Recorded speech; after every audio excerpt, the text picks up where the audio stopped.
ಯಾವುದೇ ಒಂದು ಸಂಸ್ಥೆ ಬೆಳೆಯಬೇಕಾದ್ರೆ ಅಲ್ಲಿ ಪ್ರಾಮಾಣಿಕತೆ ಅಗತ್ಯ. ಗುಡಿಸುವ ಕೆಲಸ ಮಾಡುವುದಿದ್ರೂ ಅದನ್ನ ಪ್ರಾಮಾಣಿಕತೆಯಿಂದ ಮಾಡು ಎನ್ನುವುದೇ ನಮ್ಮ ಗುಣ. ದಕ್ಷಿಣ ಕನ್ನಡ ಜಿಲ್ಲೆಯ ಜನರಲ್ಲಿ ಇರುವಂತಹ ಪ್ರಾಮಾಣಿಕತೆಯಿಂದಲೇ ಇಂದು ನಾವು ಇಷ್ಟೊಂದು ಪ್ರಗತಿ ಹೊಂದಲು ಸಾಧ್ಯವಾಗಿದೆ ಅಂತ ಶಾರದಾ ವಿದ್ಯಾಸಮೂಹ ಸಂಸ್ಥೆಗಳ ಮುಖ್ಯಸ್ಥ ಪ್ರೊಫೆಸರ್ ಎಂಬಿ ಪುರಾಣಿಕ್ ನುಡಿದ್ರು. ಅವರು ನಮ್ಮ ಕುಡ್ಲ ವಾಹಿನಿಯ 10 ದಿನಗಳ ದಸರಾ ಸಂಭ್ರಮ ಸಾಂಸ್ಕೃತಿಕ ಕಾರ್ಯಕ್ರಮಗಳ 6ನೇ ದಿನದ ಕಾರ್ಯಕ್ರಮಗಳ ಸಭಾಧ್ಯಕ್ಷತೆಯನ್ನು ವಹಿಸಿ ಮಾತನಾಡಿದರು. ಕರಾವಳಿ ಶಿಕ್ಷಣ ಸಮೂಹ ಸಂಸ್ಥೆಗಳ ಮುಖ್ಯಸ್ಥ ಗಣೇಶ್ ರಾವ್ ದೀಪ ಪ್ರಜ್ವಲನಗೊಳಿಸಿ ಮಾತನಾಡಿ, ಧನಾತ್ಮಕವಾದ ದೈವಿ ಶಕ್ತಿ ಅನ್ನೋದು ನಮ್ಮನ್ನ ಎಂದೆಂದಿಗೂ ಕಾಪಾಡಿಕೊಂಡು ಬರುತ್ತೆ. ನಾನು ನನ್ನದು ಎಂದು ಹೇಳೋದು ಬಿಟ್ಟು ನಾವು ನಮ್ಮದು ಅಂತ ಹೇಳಿದಾಕ್ಷಣ ಅದರಲ್ಲಿ ಇರುವ ಖುಷಿ ಬೇರೆಲ್ಲೂ ಇರೋದಿಲ್ಲ. ಇದೇ ನಮ್ಮನ್ನ ಅತ್ಯುನ್ನತ ಮಟ್ಟಕ್ಕೆ ಕೊಂಡೊಯ್ಯುತ್ತೆ.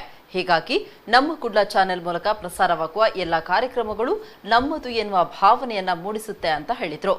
ಎಕ್ಸ್ಪರ್ಟ್ ಸಮೂಹ ಸಂಸ್ಥೆಗಳ ಉಪಾಧ್ಯಕ್ಷೆ ಉಷಾ ಪ್ರಭಾಯ Naik, MRPL general manager corporate communication Rudolph Noronha ಮುಖ್ಯ ಅತಿಥಿಗಳಾಗಿದ್ದರು. ಇದೇ ಸಂದರ್ಭದಲ್ಲಿ ಬಿಲ್ಲವ ಮಹಾಮಂಡಳಗಳ ಅಧ್ಯಕ್ಷ ಜೆಸಿ ಸುವರ್ಣ ಅವರಿಗೆ ಶ್ರದ್ಧಾಂಜಲಿ ಸಲ್ಲಿಸಲಾಯಿತು.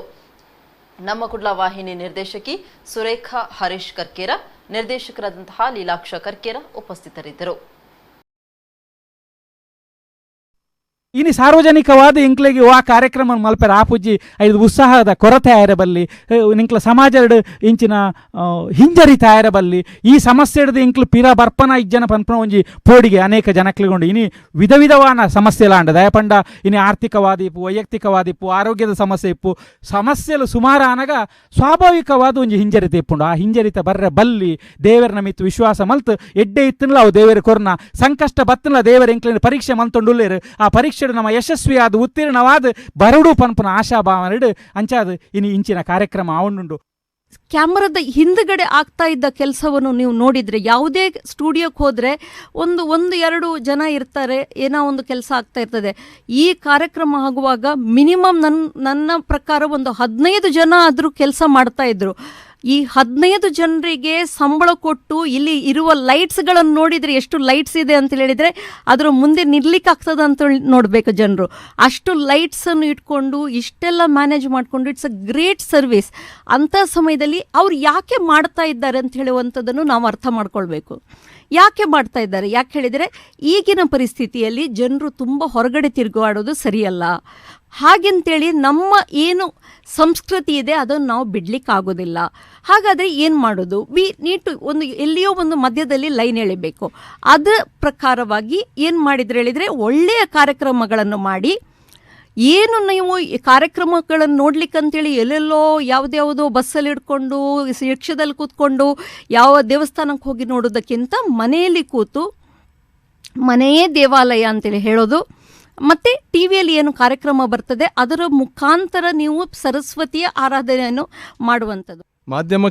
ಮಾಧ್ಯಮ ಕುಟುಂಬಕ್ಕೆ ಸೇರಿದ ತಾವು ಇಂಥ ಸತ್ಕಾರ್ಯಕ್ಕೆ ಕೈ ಹಾಕಿರುವುದು ನಿಜವಾಗಿಯೂ ನಮಗೆಲ್ಲರಿಗೂ ತುಳುವರಿಗೆ ಅಭಿನಂದನೆಗೆ ಪಾತ್ರವಾದಂಥ ವಿಷಯ.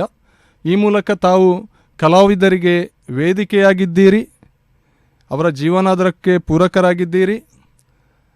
ನಮ್ಮ ಹಿಂದಿನ ಸಂಸ್ಕೃತಿಯ ಬಳುವಳಿಯನ್ನು ಈಗಿನ ನಮ್ಮ ಮಕ್ಕಳ ಕಣ್ಣಿಗೆ ತಲುಪಿಸಲು ಒಂದು ಸೇತುವೆಯಾಗಿದ್ದೀರಿ.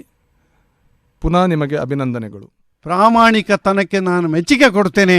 ನೀನು 5 ವರ್ಷಕ್ಕೆ ಅದೇ ರೀತಿ ಈ ಒಂದು ಸಂಸ್ಥೆ ಬೆಳಿಬೇಕಿದ್ರೆ ಗಣೇಶ್ ರಾಯರಿರ್ಬೋದು ಅಥವಾ ಉಷಪ್ರಭಾ ಇರ್ಬೋದು, ಈ ಸಂಸ್ಥೆಯನ್ನು ಕಟ್ಟಿಸಿದಂಥ ಕರ್ಕೇರ್ ಇರ್ಬೋದು, ತನ್ನ ಜೀವನವನ್ನು ಸುಂದರವಾಗಿ ಬೆಳೆಸಿದಂಥ ನವನೀತ ಶೆಟ್ಟಿ ಇರ್ಬೋದು, ವಿವೇಕಾನಂದರು ಹೇಳುವಾಗ ನೀನು ಒಂದು ಗುಡಿಸುವ ಕೆಲಸವನ್ನು ಮಾಡು, ಬೇಸರ ಮಾಡಬೇಡ. ಆ ಕೆಲಸವನ್ನು ನಿನಗಿಂತ ಚೆನ್ನಾಗಿ ಇನ್ನೊಬ್ಬರಿಗೆ ಮಾಡಲಿಕ್ಕೆ ಸಾಧ್ಯ ಇರಬಾರ್ದು, ಆ ರೀತಿ ನೀವು ಮಾಡಬೇಕು ಅಂತೇಳಿ